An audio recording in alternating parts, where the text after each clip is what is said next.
Good evening, everyone. It's 6:32, and I call to order the regular meeting of the Victoria City Council. Please join us in the Pledge of Allegiance. I pledge allegiance to the flag of the United States of America and to the republic for which it stands, one nation, under God, indivisible, with liberty and justice for all. Before I read the announcements this evening, Councilmember Hebert sends his regrets. He's not able to attend the council meeting this evening, but has reviewed the packet and will be listening online. The first item on our agenda is announcements. The council will hold a budget workshop on Monday, August 8th at 5 p.m. to discuss budget pressures, operational efficiencies, and cost savings, as well as fees and revenues for the 2023 budget.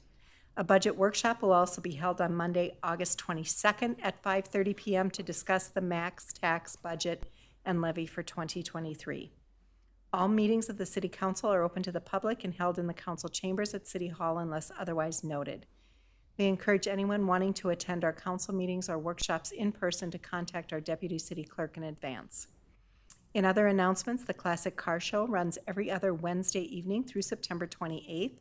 The next car show will be this Wednesday, July 27th from 5 to 8 p.m. Don't forget about our farmers market on Thursday afternoons from 3 to 6 in the Enki parking lot, in the lower Enki Brewing parking lot, and that runs through September 22nd. Night to Unite, or formerly known as National Night Out, will be held on Tuesday, August 2nd from 6 to 8 p.m.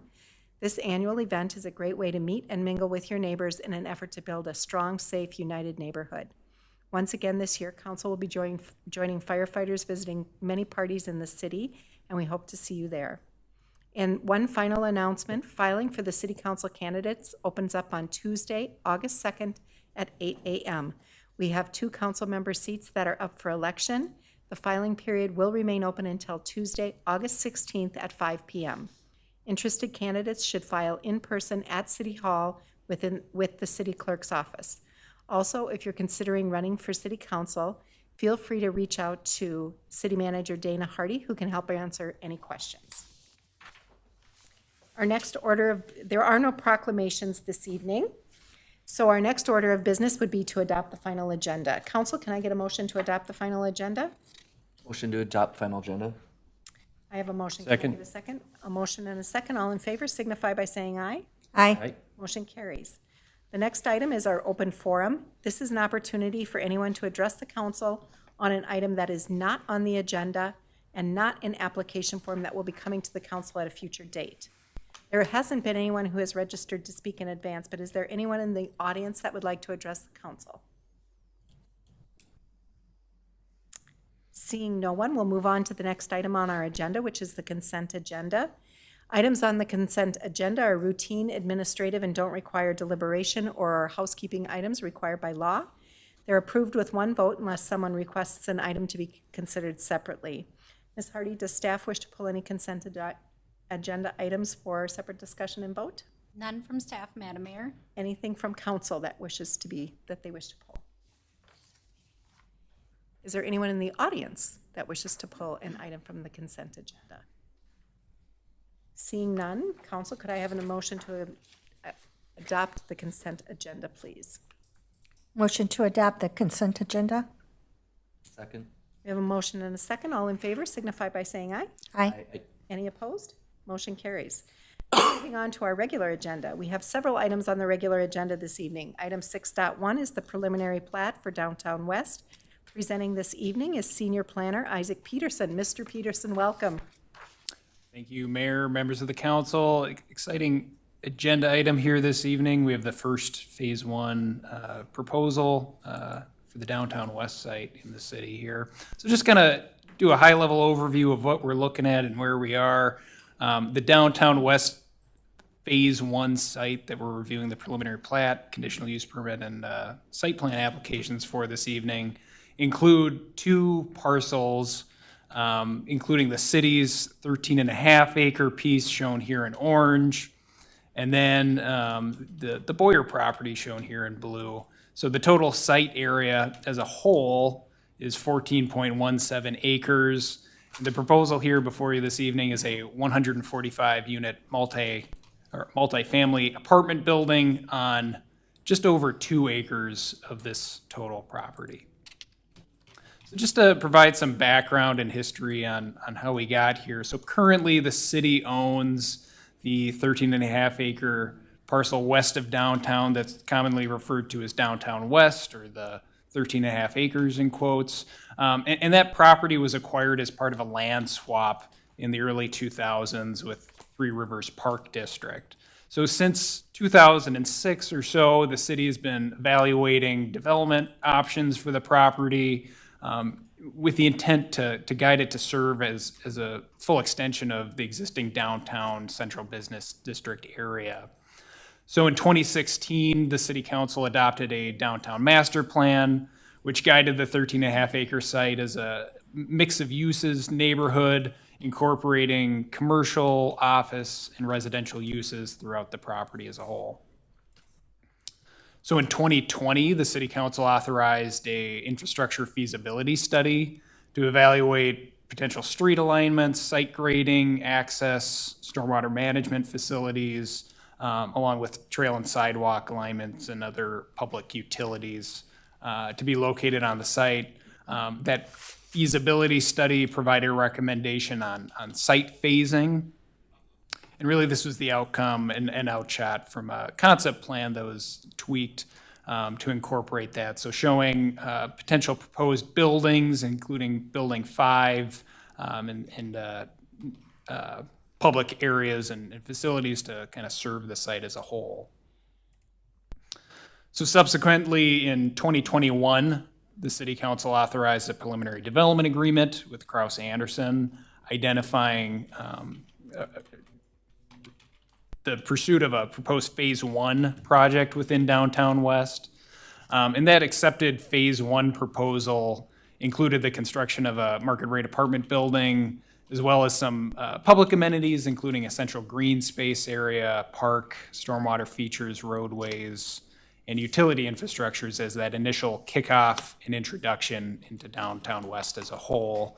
So looking at the concept plan from that time, we're looking at this area outlined in red as the phase 1 portion of the site, including an apartment building here, along with the public amenity and public infrastructure facilities, including stormwater ponding, central green, shared parking area, and things to that end. So earlier this year in May, the preliminary development agreement was assigned by Krause Anderson to Anderson Companies to bring that formal phase 1 development application forward.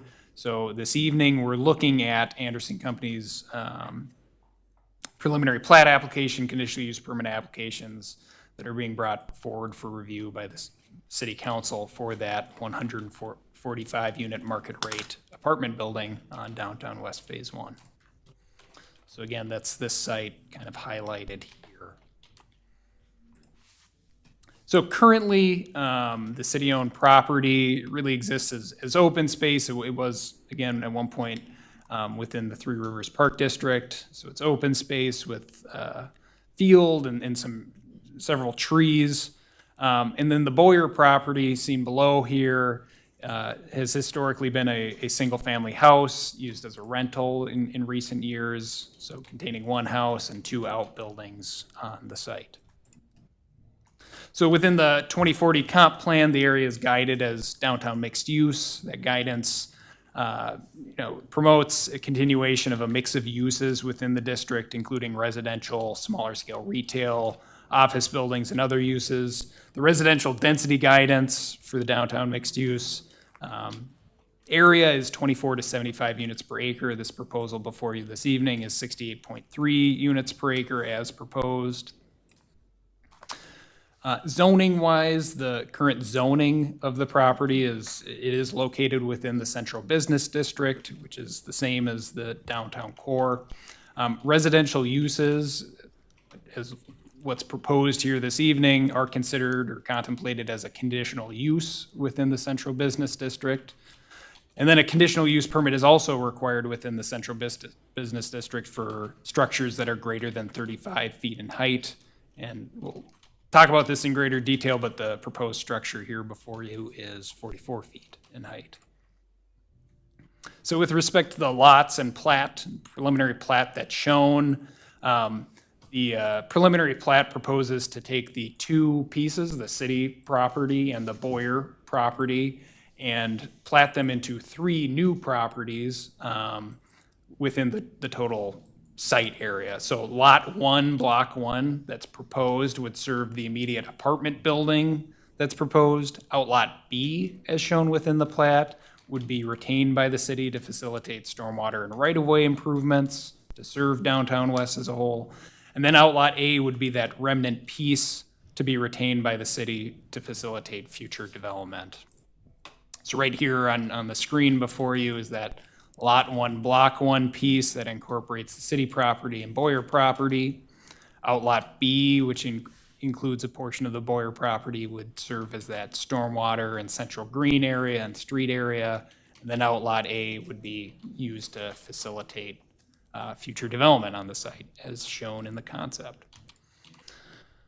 So the site plan that's been provided does show that first phase building. It's in kind of a C shape with the upper level portions along with an amenity deck area shown on the screen here, and we can jump back to it. So it is located immediately adjacent to Steiger Lake Lane and this planned extension of Steiger Lake Lane. And again, it does the proposed apartment building and land use includes 145 dwelling units. That's a mix of 1 and 2 and 3 bedroom units for a total of 192 total bedrooms within the structure. So the building itself is 4 stories in height. It's approximately 44 feet in height. It includes 1 level of underground parking and residential apartments proposed on floors 1 through 4. With respect to the building material and design, the materials, colors used do appear to meet the city's central business district design requirements and kind of meet the intent of those design requirements, where we're showing a use of high quality materials such as brick and stone that promote, vertical articulation or kind of a breakup in the massing to make the building present itself as a downtown building within Victoria. So it uses paneling, neutral colors, brick, black metal cornices, and stone.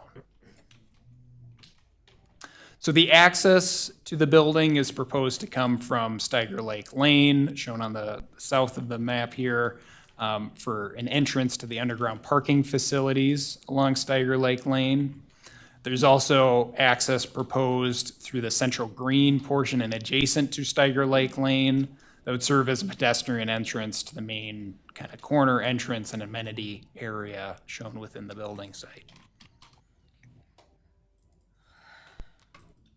With respect to parking, so it is, the Planning Commission has been discussing. Currently, the city code requires that 2 parking spaces are required for multifamily uses within the city. One of the 2 spaces is to be enclosed. So based on this proposal before you this evening and the unit count, 290 parking spaces would be required per the city's current code. So in reviewing that and based on the Downtown West concept plan and feasibility study that was previously reviewed and designed to account for this building, those 290 parking spaces appear to, just from a staff level and upon review, exceed the available land area needed and recommended really to serve the actual building that's being proposed. So going kind of above and beyond what the anticipated parking need for the residential land use is. So to review that, staff recommended an ordinance amendment with consideration to other projects that are under concept plan right now within the city. The Planning Commission evaluated that ordinance amendment and requested to review further information prior to making a recommendation, really based on concern of potential impacts to the existing central business district area. So just to kind of give you a snapshot of what we're talking about here for the current code requirement and parking, we did evaluate trying to accommodate this site and this proposed building with the current code requirements. To reach that parking demand model, the city would in effect have to lose the central green space area that was planned for and accounted for within the concept plan that was approved. And really that would be about an acre or so of just surface parking that's shown on the site. So currently, and based on a parking demand study that was reviewed in conjunction for this particular building and this particular site, that parking demand study anticipated that a metric of 1.33 spaces per dwelling unit would be needed to meet anticipated demand for the residential building itself. So 194 parking spaces to serve the building. Currently, there are 177 structured underground parking spaces proposed on the site, which would be 17 less than the anticipated demand. So out of an abundance of caution and looking at that parking demand study, the current proposal outlines that utilization of those 177 structured parking spaces with the back check utilization going up of 43 of the 83 shared parking spaces proposed on the downtown west phase 1 area being developed with the site. So that proposal looks like this before you on the screen. So the utilization of some of the central green parking spaces and parking spaces immediately adjacent to the building being constructed in conjunction with the building's development. Isaac, can you back up one slide? I have a clarification question. So they're looking at 194 spaces total. They have 177 underground, which is 17 less than the anticipated demand. Why are we looking for 43 spaces out of the shared parking? Yeah, Mayor McMillan, members of the council, I think we showed that out of an abundance of caution to conform with a more holistic code amendment for all of the city. We don't believe that 43 spaces would be needed to meet the parking requirements of the site. Staff concurs with the parking demand study, which outlined that 194 total spaces are needed to serve the building and site as a whole. So basically, this is just taking a look at where could these people park Yeah. and got to that level. Correct. I think Mayor McMillan, members of the council, because there is an underlying concern of parking, and if this is a big project and we want to do it right, it's always okay to err on the side of caution and say if we're concerned about potential shared parking spaces being utilized next to the building and just acknowledging that on the front end, which is kind of how we got there, if that makes Understood. sense. Thank you. And we can certainly jump back to that. So as most of you are aware, the amendment to the parking ordinance has not yet been adopted or recommended for adoption by the Planning Commission. Rather, it was tabled for further review and consideration. The Planning Commission did recommend, with some discussion, kind of compartmentalizing the central business district from downtown west through a variance. Staff identified that that is not recommended to minimize the parking requirement for this site. Rather, if this development was approved, the city would then have to adopt a future ordinance amending parking specific to downtown west and outline what that requirement would be, and that could be noted as a condition of approval for this project. Would it have to be for the entire downtown west, or could it be isolated for this particular project? Councilmember Black, Mayor, members of the council, I would leave that staff's recommendation if we're looking at sub kind of classifications of the zoning district.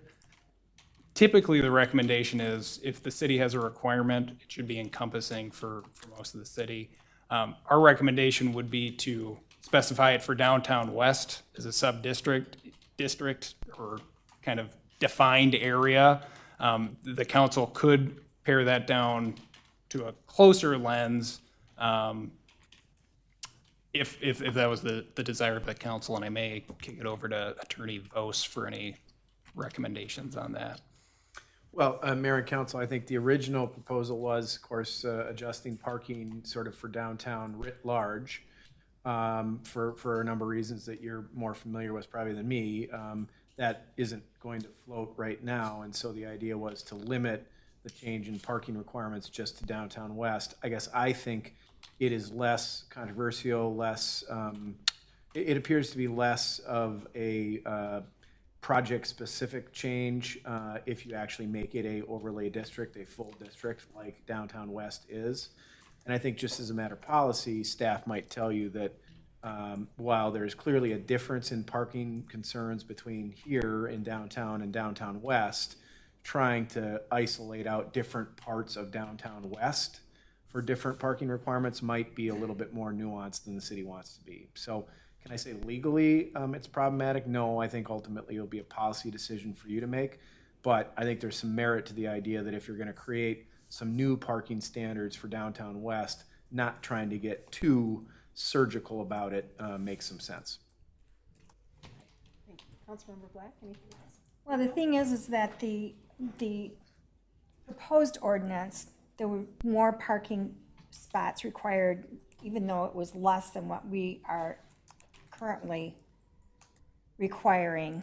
What he was what Isaac was talking about with the 17 was based on the Kemley Horn study. So that's based on the 17 that were short, is Correct. based on a 1.33 Correct. per. Which we were talking about a 1.5, which would have been 220 spaces. That's where the 43 difference comes in. Got it. Mayor, members of the council, that is accurate. I want to be very clear. City staff agrees with the Kimley Horn study That and believe it to accurately reflect what's needed for the site. The proposed ordinance did go above and beyond that requirement out of an abundance of caution for this site and others. Understood. Okay. Are we okay to move on? Yep. All right. Mr. Peterson, please continue. Sure. So lastly, with respect to utilities and stormwater, sewer and water services are anticipated to be served from Steiger Lake Lane and the Steiger Lake Lane Phase 1 extension project. Stormwater from the building is proposed to be collected by a stormwater pond located centrally within the downtown west property. And then lastly, the property is located within the Minnehaha Creek Watershed District, and there's been active coordination between the city development team and Minnehaha Creek Watershed District to facilitate the permitting of the development, and that's moving positively.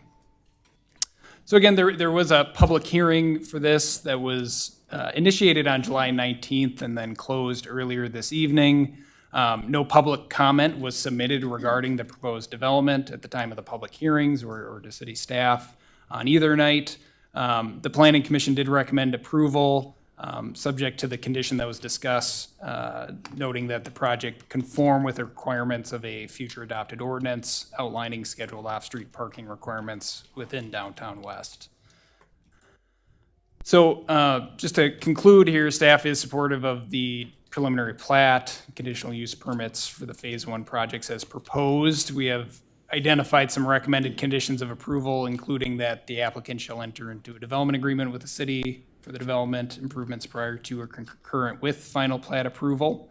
The applicant enter into a purchase agreement with the city-owned land proposed for development. That the final plat and related and proposed subdivision of the existing parcels be approved by the city council prior to the conditional use permits taking effect.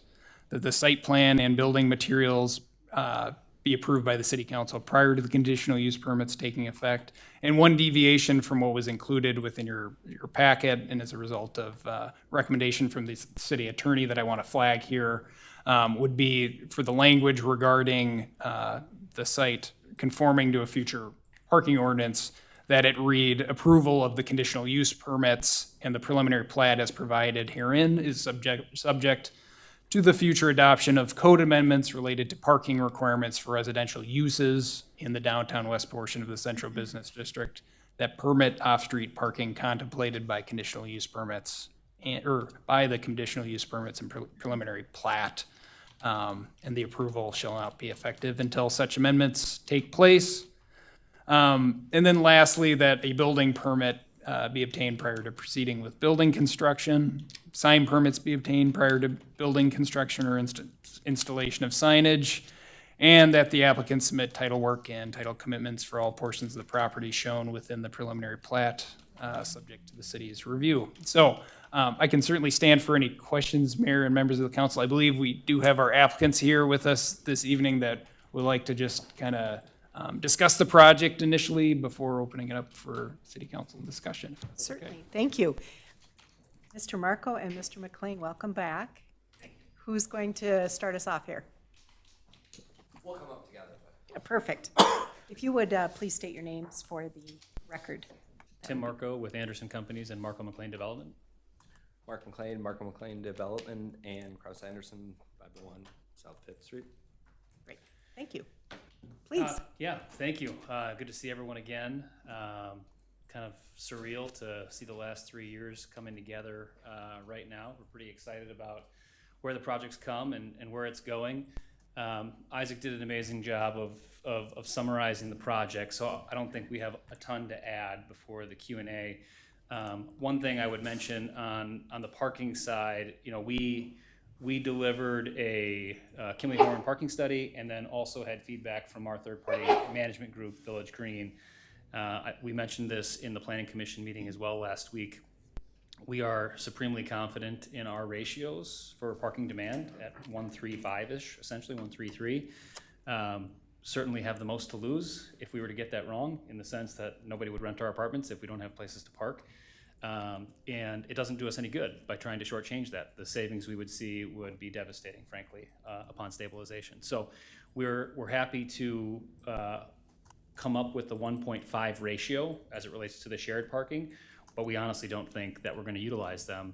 The one thing that we would add too, that we've talked about a little bit and we would certainly cover in the development agreement once we got to that point, is we don't actually want our residents parking on the road or out in the green space area, certainly not during the day or overnight, frankly. We want to drive them into the structured parking ramp. It's Minnesota, it gets really cold in the winters. Everybody would rather be there. And so sometimes with projects that have an abundance of parking, it kind of creates that motivation for folks to go outside the ramp versus inside the ramp. So one thing we've talked about trying to do too is potentially signing those stalls so that it's 2-hour parking, some type of a requirement during the day, during business hours.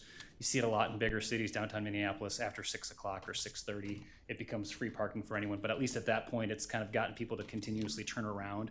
It's a market, which you all know, being residents in Victoria, that I would say the vast majority, if not frankly all, hopefully of our residents will have jobs during the day. If you're working from home, hopefully you're in the ramp, but you know, you're not seeing a lot of vehicles just be stagnant on the road. So we would come up with measures to kind of help aid that by creating that opportunity for folks to park on the road as shared parking, as the demand would require, essentially 17 stalls.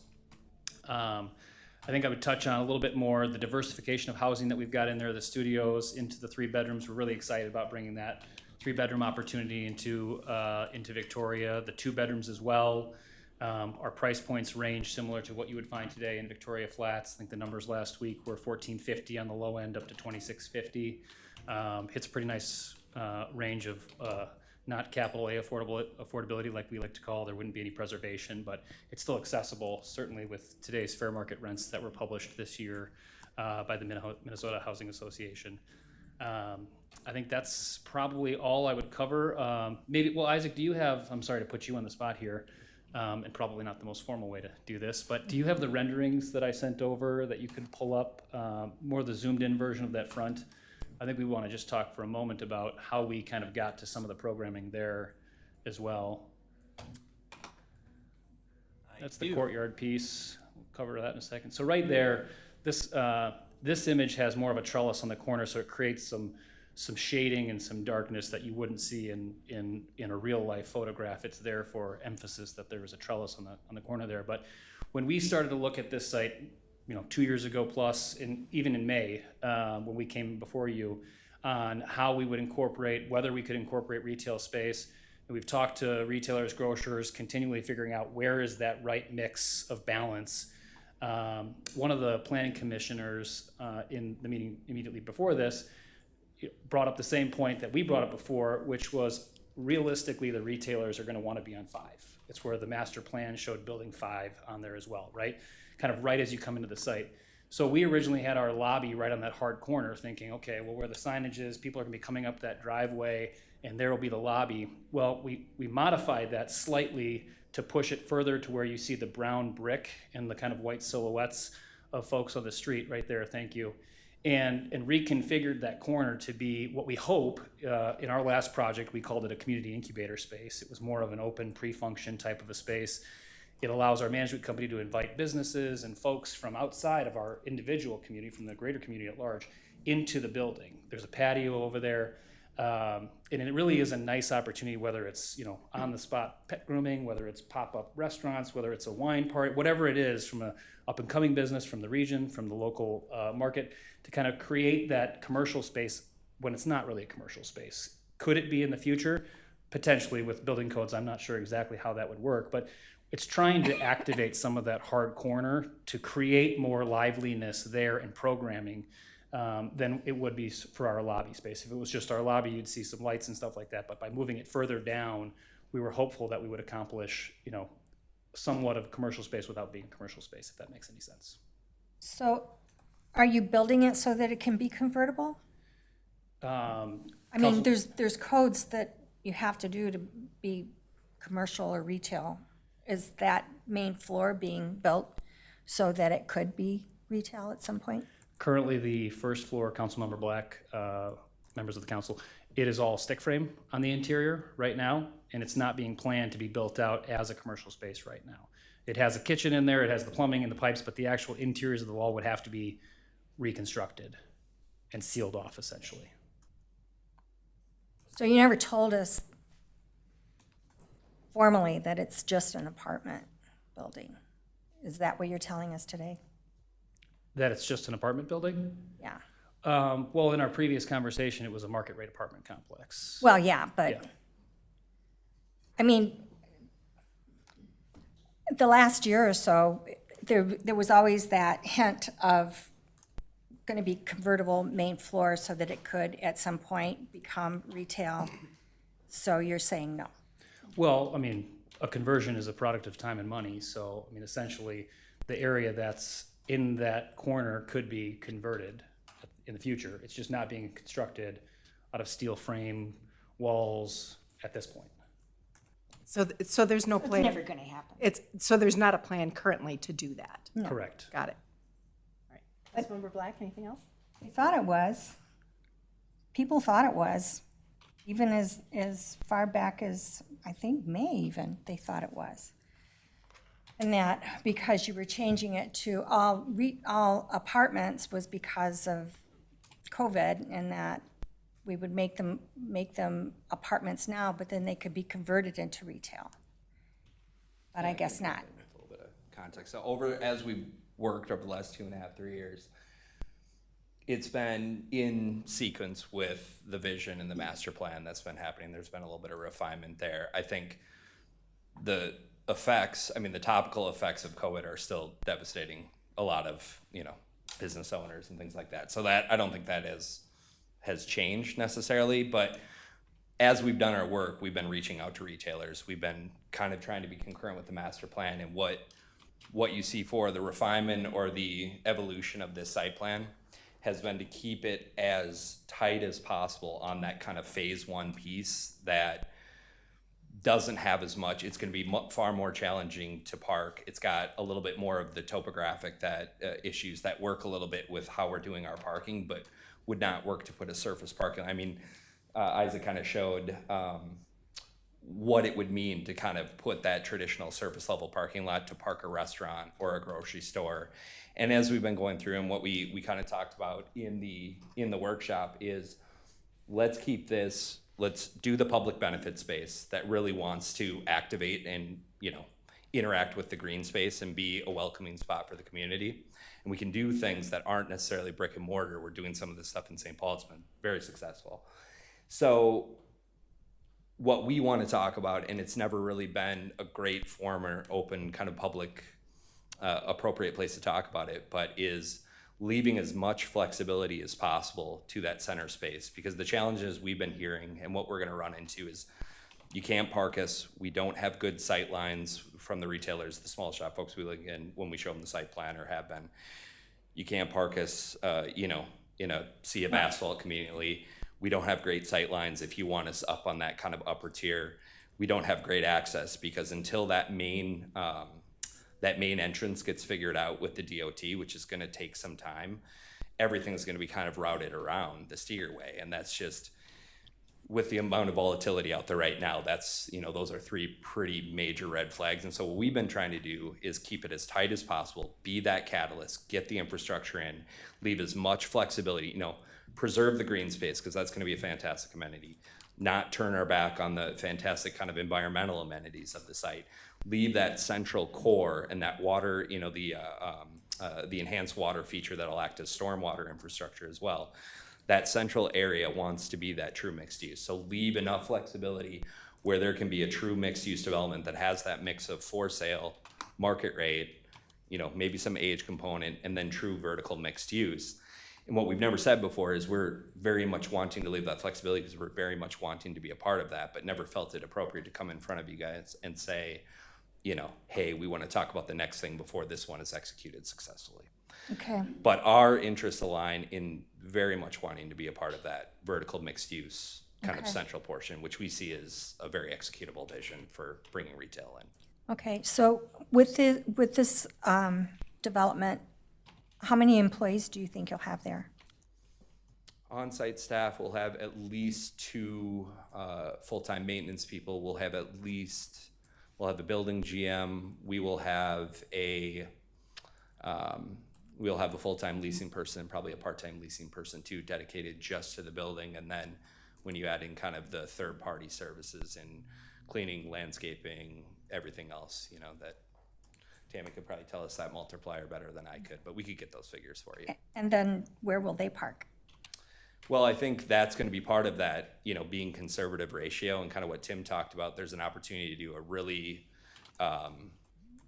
nice kind of cross share. The folks dedicated, the GM and folks like that, they will have dedicated spaces in the building, and we'll figure out, how to time them out, right?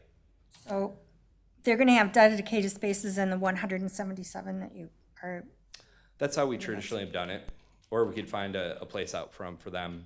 I mean, Tim was kind of mentioning it before, the cross-share ability here is going to be really good. I mean, even with there being still kind of a prevalent work from home situation happening, what we've seen in our portfolio is at least 50% are still, predictably traveling to work and have kind of more consistent daytime, nighttime hours, which I think will, like you were saying, work well with when we start talking about wanting some of those parking stalls for other uses.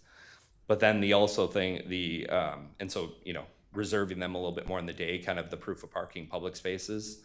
But then there's going to be that piece along Steiger that, especially when the central entrance gets done or that kind of gateway entrance happens, there's not a whole lot of people, just honestly, that are going to want, from our building, at least resident wise, that are going to want to park down Steiger.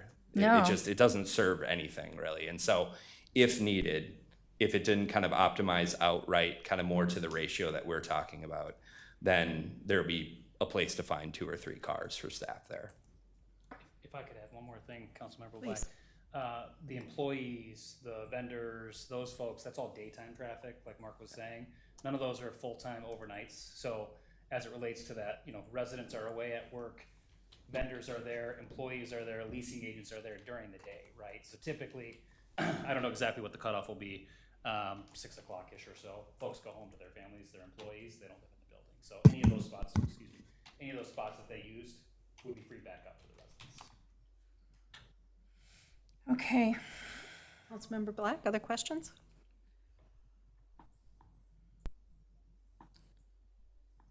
So you're going to have 145 apartments, and you have 1 entrance.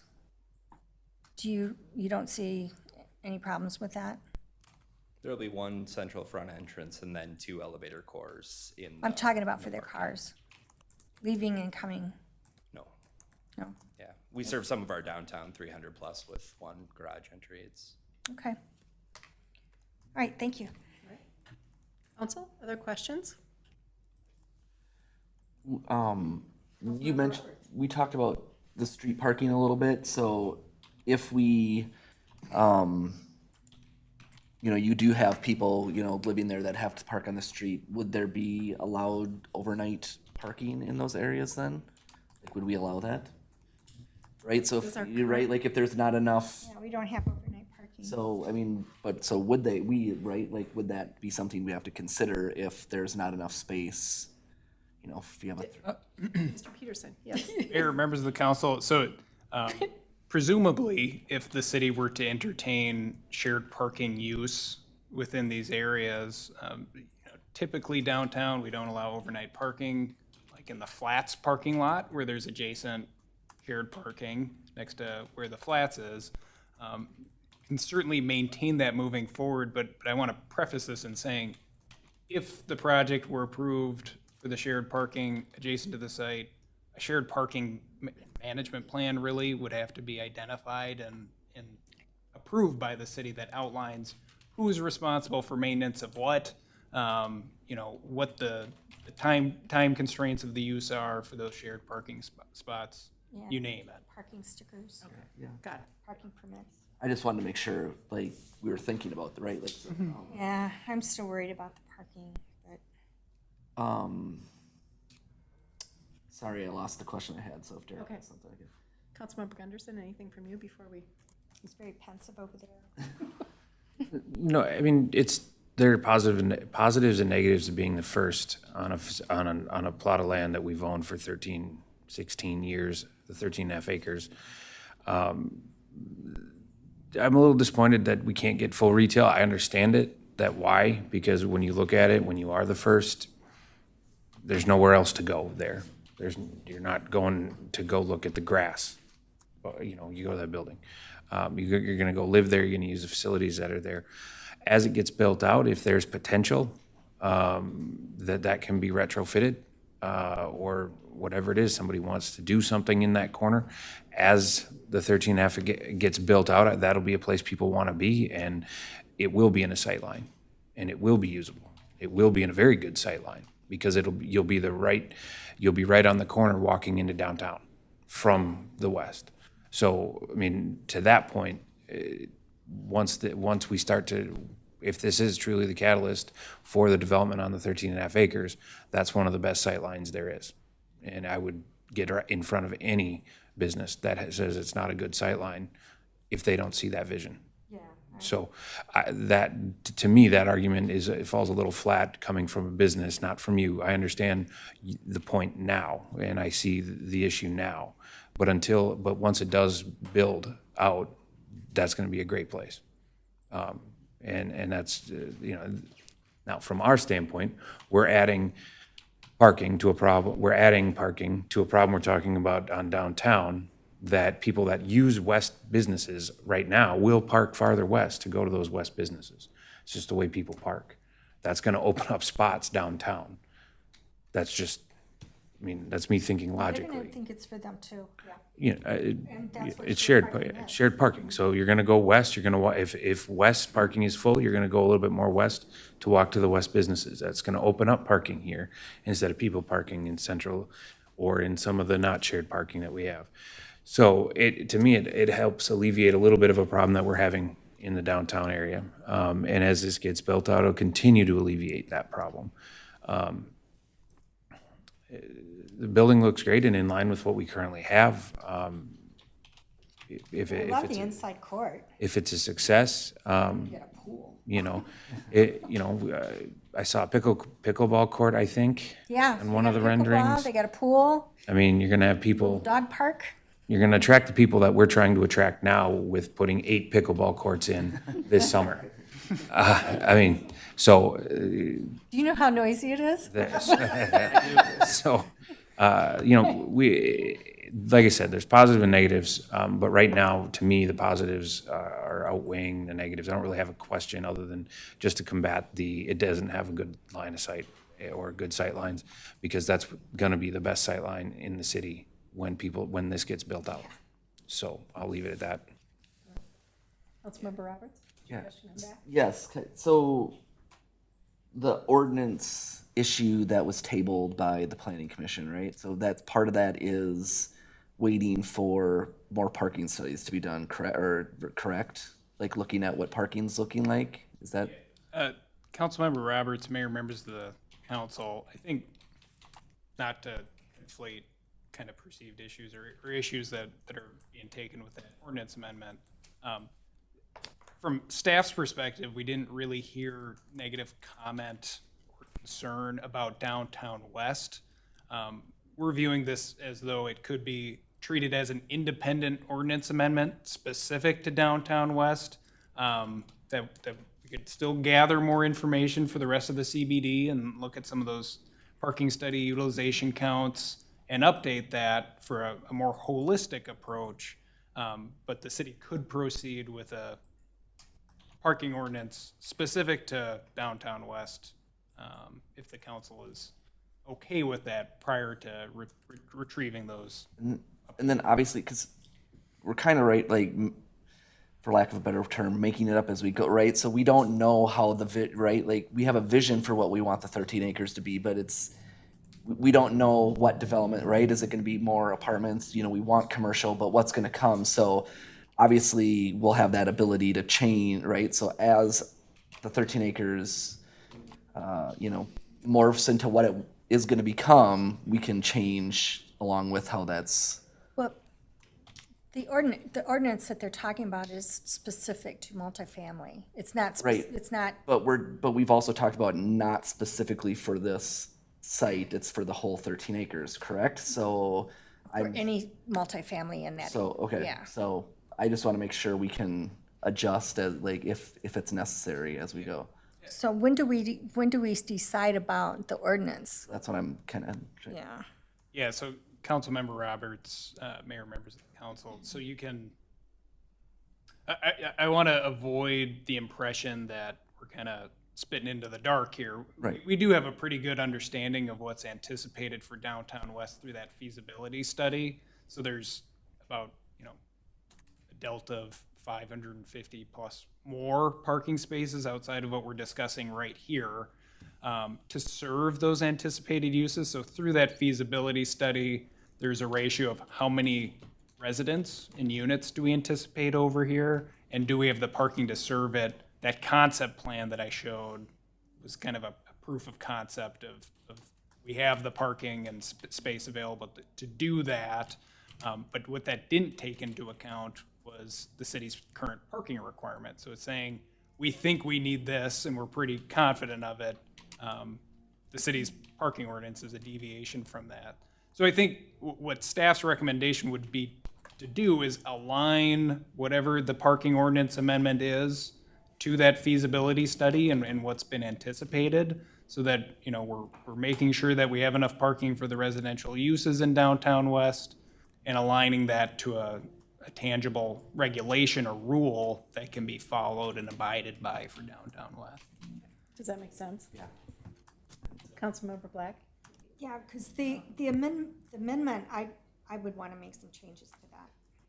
Yeah, Councilmember Black, Mayor, members of the council, I do want to say, the amendment can be whatever the city wants it to be, right? The city has the benefit in this case of acknowledging that it is actually city property that we can regulate, but we can also regulate it through a code.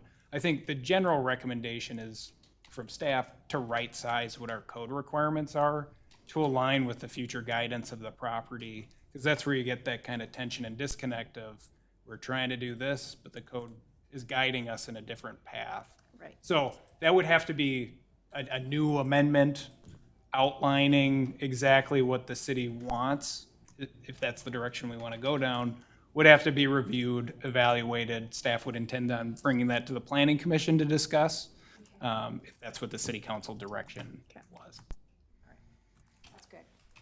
All right. Councilmember Gunderson, you good? Great. I love this product. It's not something we have here with the different amenities, and it's a beautiful piece of property. Thank you for your durability as you worked your way through our process. We appreciate that. I also want to state, you know, you guys have said a number of different times that you have portfolios from around the Twin Cities. And your experience shows that this 1.33, 1.35 ratio works. And, you know, I don't think that, of course, we think Victoria is special, but not in a parking sort of way. So I think that your calculations that you've brought forth are probably adequate. They prove out in our feasibility study, and we just need to align our ordinance to do the very same thing. All right, very good. Council, last chance for questions for these gentlemen or for Isaac? Councilmember Black. One yes, more. please. In these reports, some of them say 146, one say 144, one say 145, one says 177, one says 176. Do we know exactly how many apartments and parking stalls we have? Or is that just a general? I could probably answer that. Yeah. So there are 145 apartment units being proposed. There are 177 structured parking spaces beneath the apartment building. What's been moving is what the city wants to see for the remaining kind of deficit or perceived deficit in parking, right? So whatever that final count is, it's the city's burden or onus to identify what we want to see. There's a commodity of land, so it can be really anything, but kind of what we're showing here is we want to proceed with caution and make sure we're not quite over-parked, just to really preserve that land space, highest and best use and all of that. So 177 under the building, whatever the remainder is, we'll figure that out. Well, I want to say that the anticipated demand again is 194. So we're short 17. We can go higher than that if that's the pleasure of the city council and the city, or we can align with that to be safe. Got it. I would just add too, like I think I heard during the planning commission, as someone mentioned, you know, it's good that we have the green space as in case the right. I have to say I hate that idea. I mean, I think the green space is going to be important if we want people to come, spend time, hang out. Right? I talk about Centennial Park or whatever, right, and Edina, right, all the time. Unless it's like absolutely off the rails and it's much worse than we think it is, like I think that would be the worst thing to do for that area. So I don't like that idea. And then we're gonna have to pay for it too. Right, yes, so I just like that green area needs to remain unless. I agree. Does the difference go in parking fund? Do they have to pay for the parking fund? Yeah, I agree. I think you're right about that. That green space is It's a big green space. with the beautiful, water. and it's distinctive for that spot, so I love it. Okay. All right, gentlemen, thank you. Council? Sorry it was so hard on you, but I had to ask. Can I, Madam Mayor, members of please. the council, thank you again for the time this evening. I can kind of say, and just dovetailing on a lot of what we're said and what Tim has said, we've studied this very, very hard. And if we don't get parking right, these are people's homes and it will fail. And so we feel very confident with that. But we also feel confident in the master plan that the city has come up. We wanted to fit into that vision, not mold it to our desires. And so I think what we're going to see is we're not going to utilize that kind of proof of parking, shared parking, but minimally for, you know, our building's purposes.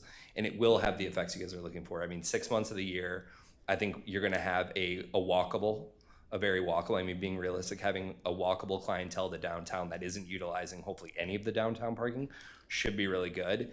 And if done right, I think on those kind of peak times during that same time, you will see people in those peak hours kind of utilizing the parking up there without doing seas of asphalt and preserving the green space. I mean, we really want to be, that was one of the amenities and how that interacted and activated with the reserve too.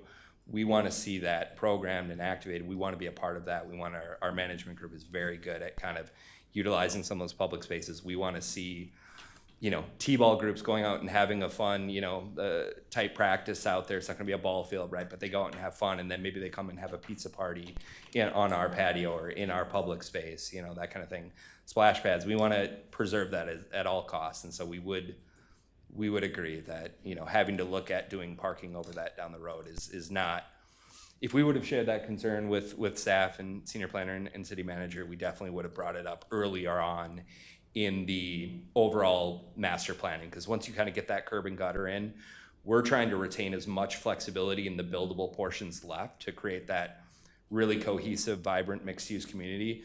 But once you do kind of get the stormwater settled, the infrastructure in, then that kind of wants to be what the master planning vision is, and I think it's a good one. So. Great. Okay, thank you. All right. Seeing no further discussion, I will entertain a motion. I'll move to adopt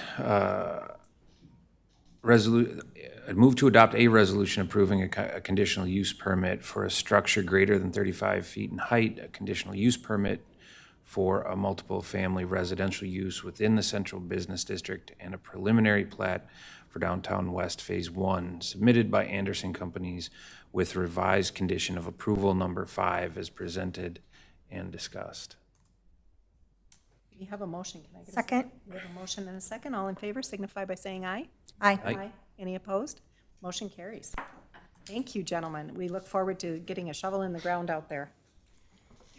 Moving on to item 6.2, a public hearing for the proposed TIF number 1.8 for Downtown West. Presenting this evening, Community and Economic Development Director Jen Brewington and Financial Advisor Tammy Amdahl. Ms. Brewington, welcome. Kick us off. I think this is your inaugural, Celebrate. What a great one. to Isaac start feels great to be off that hot seat. on. No, he feels great. Yeah. He's been put under pressure a lot. Welcome, Jen. Well, thank you, Mayor, members of the council. Because this is a public hearing, I am going to repeat some of the same things that Isaac had just gone through. So with that note, I can go a little bit quicker with this presentation. So as you know, Downtown West, city currently owns 13.5-acre parcel west of downtown, which is known as Downtown West. City does propose to provide a tax increment financing assistance known as TIF to facilitate the redevelopment of this site. Downtown West is located east of County Road 11 and north of Steiger Lake Lane. Also, Carver Park Reserve borders the site to the north and the east.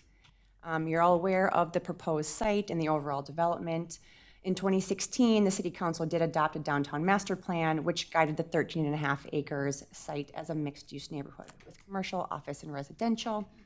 In 2018-2019, DJR Architects built upon the 2016 downtown master plan and presented concepts specific to the 13.5 acres. Phase 1 proposal, as you all know, it's 145 units of market rate apartments. With the construction of the public amenities that include the central green space, stormwater features, roadways, utility infrastructure. And just a note, staff does believe that this proposal is in line with the downtown master plan and meets the city council's strategic goals for the site. So the proposed tax increment financing district that we are discussing tonight is going to be considered a redevelopment district. In order to qualify for a redevelopment district, 70% of the area of the district is occupied by buildings, streets, utilities, or similar structures where more than 50% are structurally substandard, requiring substantial renovation. Such conditions within the TIF district are unsuitable for redevelopment due to excessive costs involved with that redevelopment. The district may collect increments for 26 years after the date of receipt of the first increment. The TIF plan is consistent with the goals of the comprehensive plan and zoning ordinances and serves to promote the city's development objectives.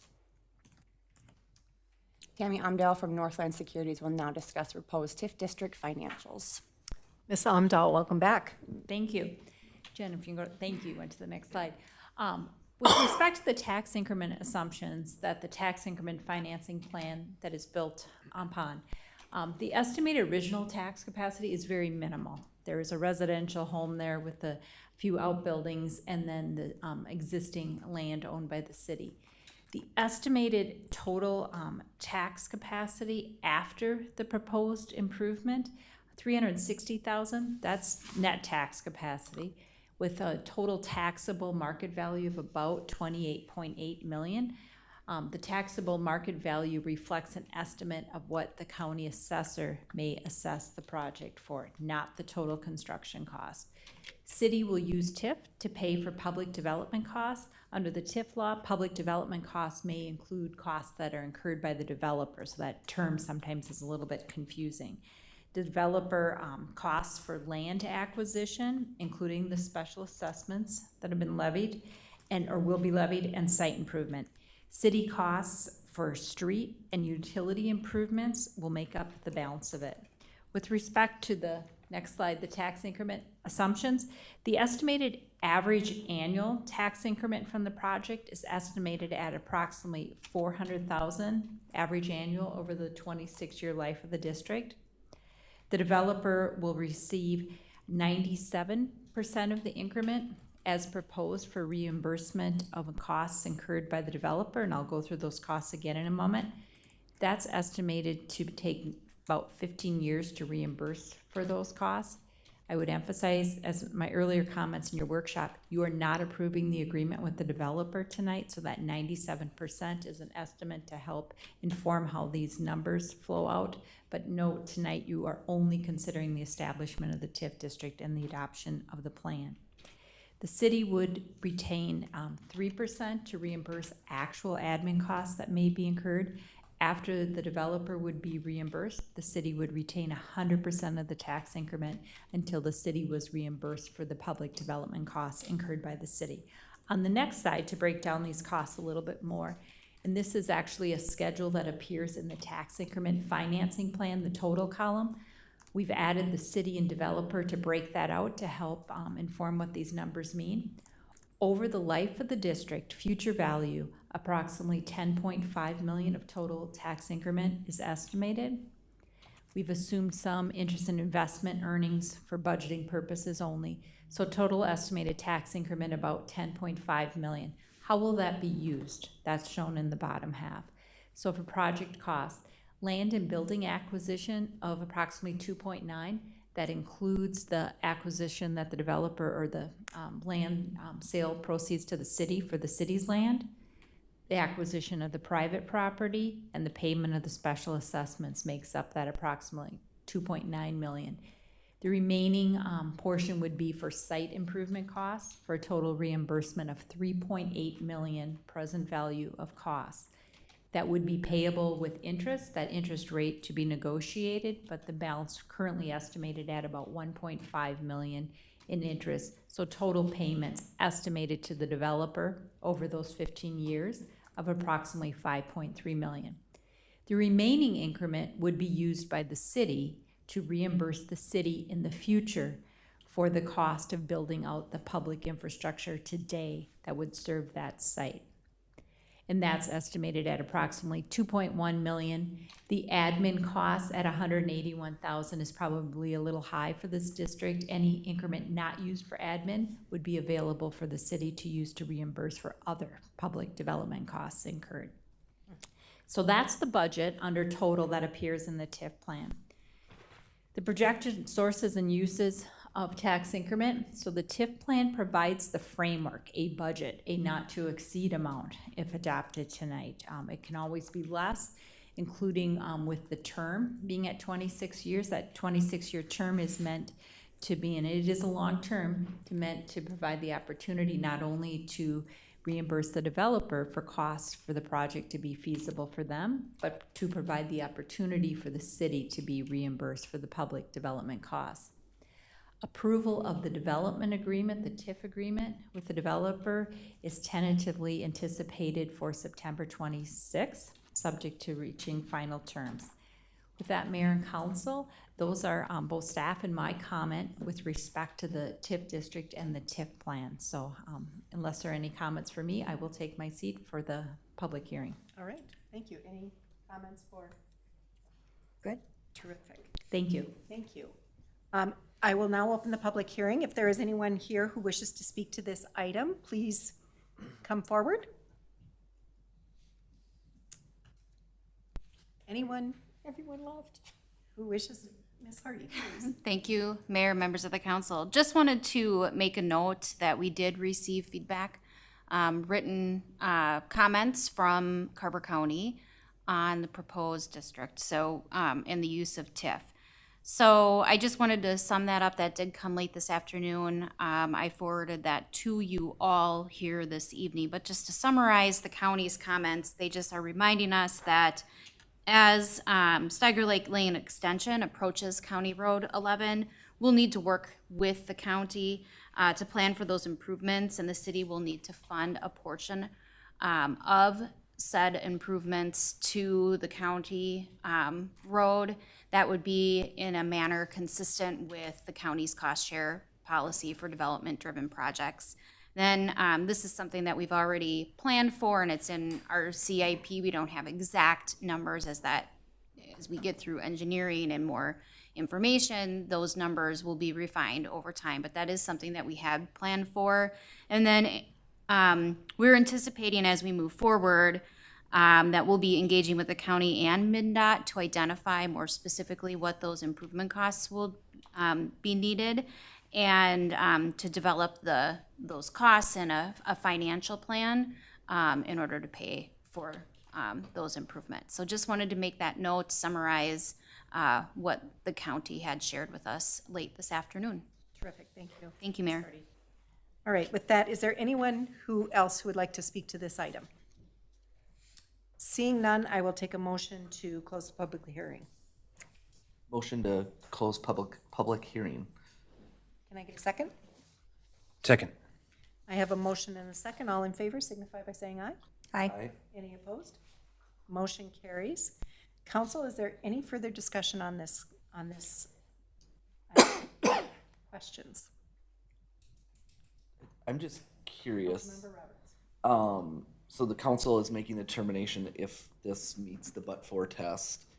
I'm just curious, I mean, I'm confident in what the staff and that it does, but I'm just curious if, has anyone ever disputed if a project, like something like this, like, could that happen later, or was that what the public hearing is for, where someone should raise it at the public hearing? I'm just curious if that's something that happens. Yeah, Mayor and Council, I'd certainly defer to Tammy, who knows a lot more about it than I do, but I breathe the same air as the bond lawyers and TIF lawyers in my firm. I think certainly your question is on point. Yes, the test, the but-for test that Tammy, your financial advisor, has explained, could be challenged. That is a theoretical matter, is possible. I think my sense is, and again, I'd look to your advisor, but I think my sense is that courts are going to defer to the judgment of the council on that but-for test, especially when, as is the case here, you've now had your hearing, you had no opposition, and you've been presented, as I understand it, the factual basis to make the conclusion that the but-for test is met. But I don't know if Tammy has more to add on that. Ms. Amdahl, do you have anything to add, please? I would concur with those comments, and that's why it is a well-defined process to get to tonight, including notice of this public hearing. There was notice sent to the county commissioner. There was notice sent to the county auditor, the county board, as well as the school district to provide opportunity in addition to the public. So I agree with the comments that you made. All right, thank you. Councilmember Gunderson? I would just add that 16 years of crickets, approximately 16 years of crickets on that land, would probably pass the but-for test. Just I was just curious. Yeah, not to be, yeah. Councilmember Black? I just have one question. I know you told me, but I can't remember, the interfund loan, where is that coming from? Approve the interfund loan. Interfund loan? So, Mayor, Councilmember Black, members of the council, doing the interfund allows us to reimburse ourselves in the future. So, Okay, So as we collect, once the developer is paid back, the amount that we continue to collect is an interfund loan. so the TIF money is going into the interfund loan, and then you're going, we can pay ourselves back for the cost. okay. I thought, But only it after the didn't, developer has been satisfied. I didn't know if it was, we were putting money in with it. No, okay. All right, perfect. All right, Thank anything you. else? I think we're good. With that, I will take a motion, please. Motion to adopt resolution approving the establishment of the TIF district number 1-8, adopting the TIF plan and approving the interfund loan. I have a motion. Can I get a second? second. Any discussion? All in favor signify by saying aye. Aye. Any opposed? Motion carries. Moving on, 6.3, our second quarter update on our strategic plan. Presenting this evening is Assistant City Manager Alyssa Swanson. Ms. Swanson, welcome. She's going to switch out. Thank you, Mayor. Thank you, Tammy. Musical chairs. One moment to adjust.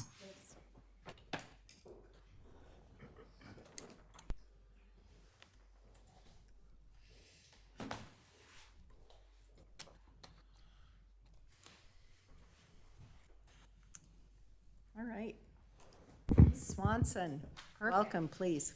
Thank you, Mayor, members of City Council. Like always, happy to be here presenting our Year 2, Quarter 2 Strategic Plan update. For any newcomers in the room or anyone watching at home, the process for the 3-year strategic plan began in March of 2020, where City Council and members of staff attended a workshop to discuss city priorities for the year 2021, 2022, and 2023.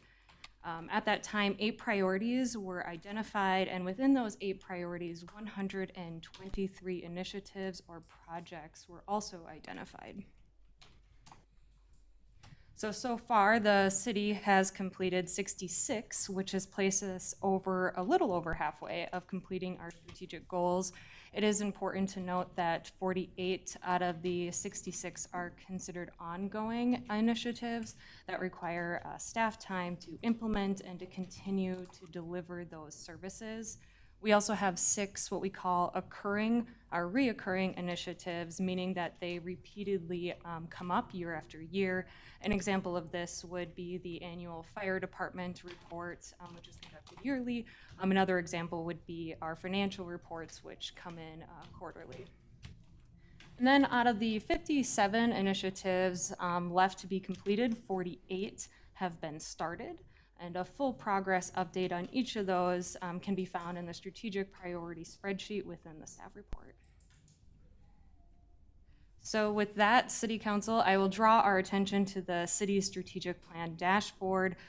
For those, again, in the audience or for those watching at home, you can access the dashboard by visiting the city's website at ci.victoria.mn.us. You can hover over the Governments tab near the top of the screen and then click the strategic plan option within the drop-down.